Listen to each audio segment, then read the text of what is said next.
Ladies and gentlemen, welcome to Roger's Kakasungura YouTube channel.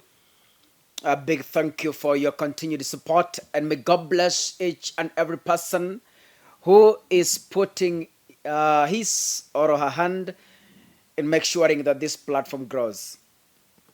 Back to the Kenyan politics, and before I continue, I want to proudly announce that Jacqueline Barongo, the mother who we did her story days ago, is now a business owner. We thank each and every person who really supported us in this project, and I know God will bless you in a tremendous way. We will be doing other projects, and once I come here to seek your help, kindly be willing to help, because I've always said the only gospel that is true is the gospel of visiting the needy in their time of affliction.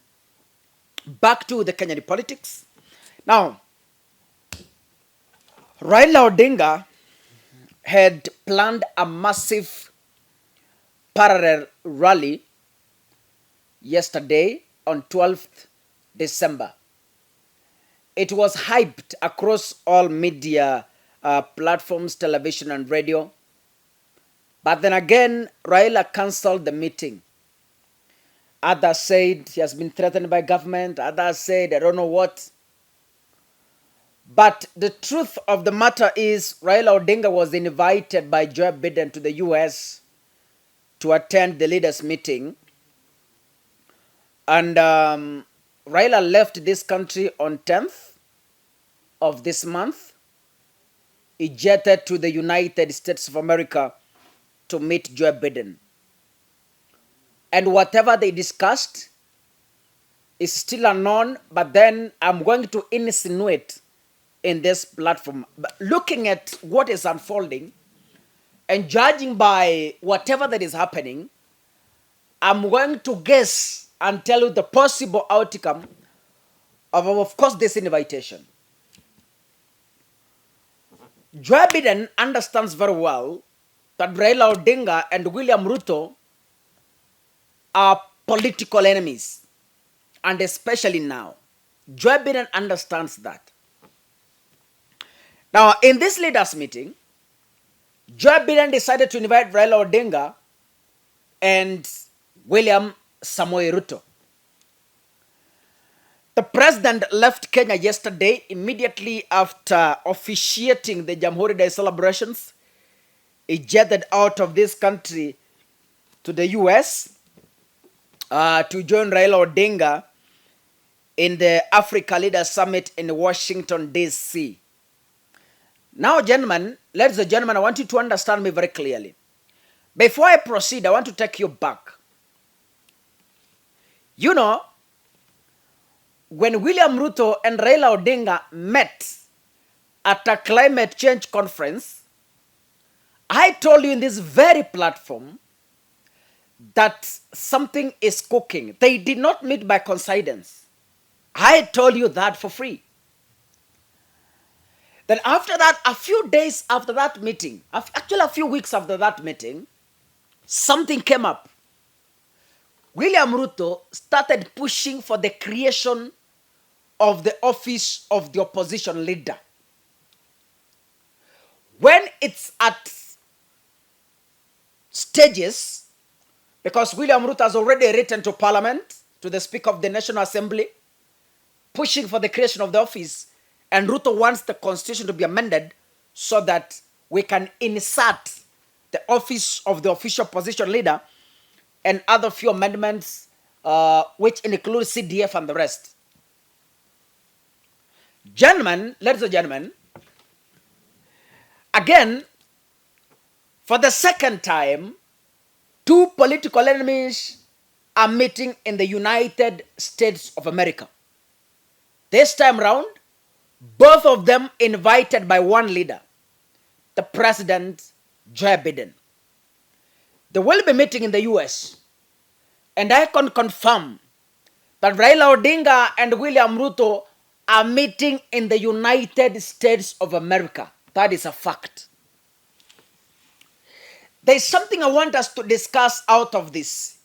I want you to open your eyes and look at this issue from a broader perspective.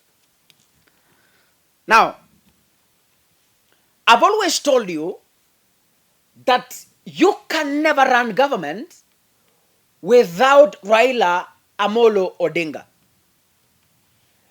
Because William Ruto never wanted share of government. He had ruled that out already. Yes, mimi mambo ya handshake sitaki. That's what William Ruto said.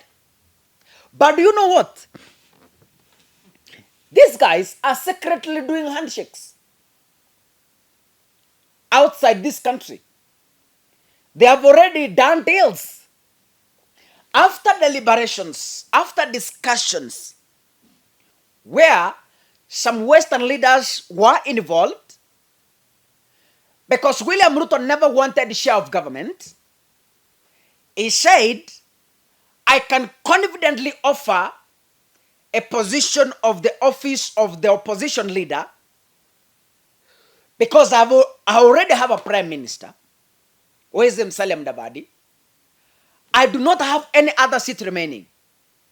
This was a discussion. I'm saying I want to insinuate. I'm using the available information to try and insinuate. And please, if you follow me, keep this video for future reference.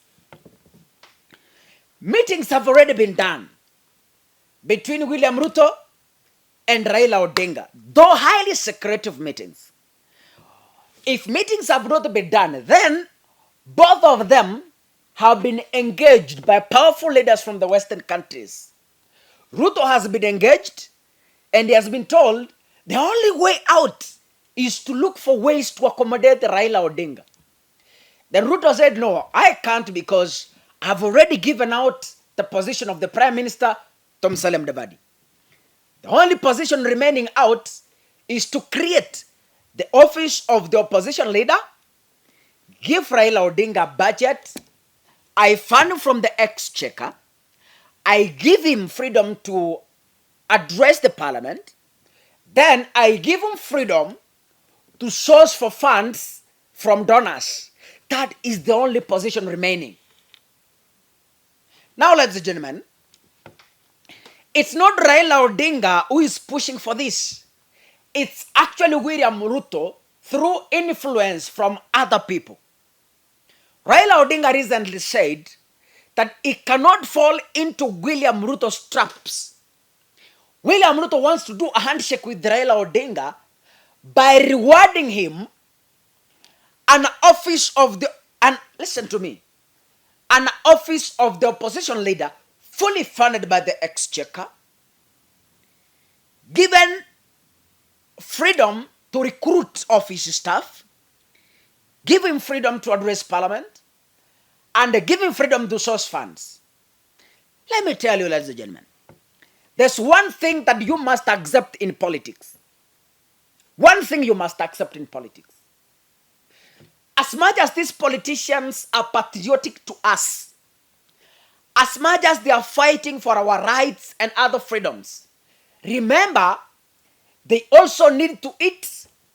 They also have families to feed. They also need to service their cars. They also need to live a good life. So, away from fighting for our rights, these politicians also want something to feed them.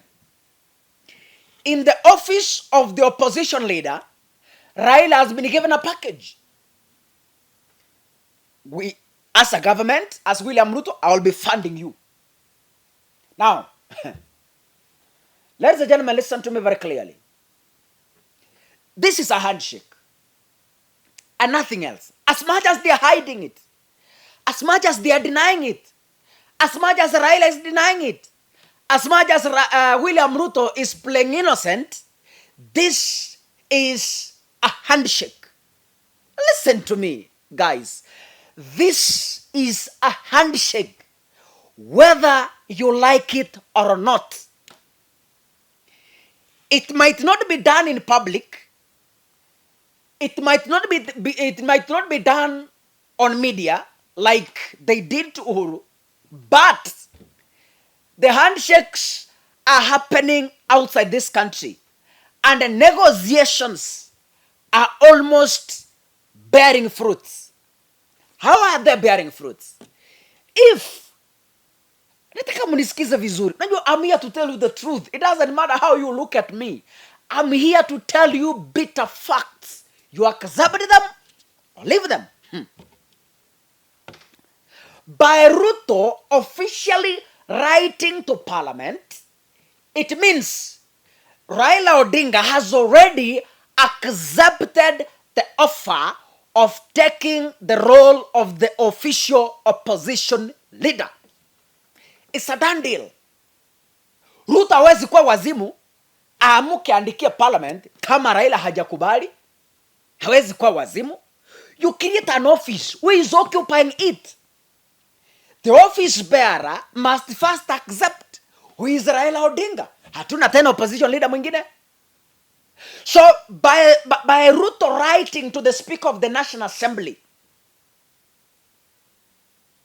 you remember when Azimio had a PG meeting, the Azimio members of Parliament briefed Raila Odinga, Martha Karua, and Kalonzo Musyoka on the intention to draft a petition to Parliament to request the amendment of the Constitution. Raila didn't oppose it. Number 2, I want you to follow the order of events. In fact, that is when it came into the limelight that they are planning to amend the Constitution to create that vacancy, that space, that office. That's the first time. So Raila met members of Parliament early to Azimio. They briefed him on the steps they have made in drafting a petition to seek an amendment of the Constitution. Raila didn't oppose, Martha Karua did not oppose, Kalonzo Musyoka did not oppose. It graduated from there. By that time, the UDA members of Parliament who were interviewed, they said they have no knowledge about it. You see how things are unfolding. Akina Didmas Baraza, when they were asked, walisema hiyo maneno sisi hatujui na hatuelewi. Lakini Azimio members of Parliament admitted, yes, there is that plan. It graduated from there. Then later on, after 2 days, 3 days, the UDA members of Parliament came into public. They said, we have heard that Azimio have an intention of presenting a petition in Parliament to create the office of the opposition leader. We will fully support it. UDA members of Parliament cannot support something William Ruto is against. So they said, ikikuja kwa bunge, as UDA members of Parliament will fully support it. It graduated from there. You know, the issue is undergoing stages, right? From there, after the UDA members of Parliament have accepted, they will support it. Ruto has gone ahead writing to the Speaker of the National Assembly, official writing, an official presidential writing. He has written to the Speaker requesting him that, considering the underlying factors, please, as the President, I request you to consider the following. 1, I don't want to mention the rest, but I will be dwelling on one issue which is very important to us now. 1, I want you to help me create the office of the official opposition leader. Now let me tell you, as a president, wewe utakubali kujishapenia kisu kwa sababu an opposition is someone who is going to oversight you. This is a handshake. Mupende musipende, hii ni handshake kwa ngwana. Whether you like it or not, it doesn't matter how you look at it. It doesn't matter whether you will accept it. I have been Azimio, and I have to swallow the bitterness. This is an official handshake, ladies and gentlemen. You like it or not, it's a handshake. You cannot sharpen kisu. You can't. Huwezi jishapenia an arrow. You cannot. So Ruto has written Parliament to consider it. From that point, Raila Odinga has come out in public. Remember, that is a third stage. Stage number 1, Azimio wamebrief Raila Odinga. Raila Odinga hajakata. Stage number 2, UDA members of Parliament wamesema ikikuja kwa bunge tutapitisha and we support it. Raila hakukataa. Point number 3, imefika the president now has officially returned to parliament. Hapa sasa ndio Raila Odinga amejitokeza na amesema I cannot fall into the trap of William Samoei Ruto. From that, the issue has already graduated further now to the 4th stage. Remember, nimekuwa nikiwaambia kwamba all this imekuwa ikikuwa pushed na leaders from the western. Leaders from the western, one of them is Joe Biden. In fact, he's the one. Now, listen, ladies and gentlemen. Hapa sasa, Joe Biden has invited Raila Odinga, William Ruto into a leaders summit. Joe Biden ni wakati amewa-invite, meaning kama Raila alipata official invitation ya Joe Biden, inamaanisha ataenda paka White House ndani. Ruto the same received an invitation, ataenda White House ndani. Whether you like it or not, they will all of them, the two of them, meet Joe Biden face to face, one room, sharing a table, sharing the same drink, sharing the same meal, speaking the same language. You like it or not, we are heading into a handshake. Lakini sasa, kwa sababu Raila amefanya handshake mingi, ataki aonekane kama mtu ambaye ako easy to manipulate. Now, they are wanajificha nyuma ya office of the opposition leader to do a handshake. Period. Hakuna story ingine. Si Mungu awabariki sana. Mimi sina maneno ingine bana. Thank you so much.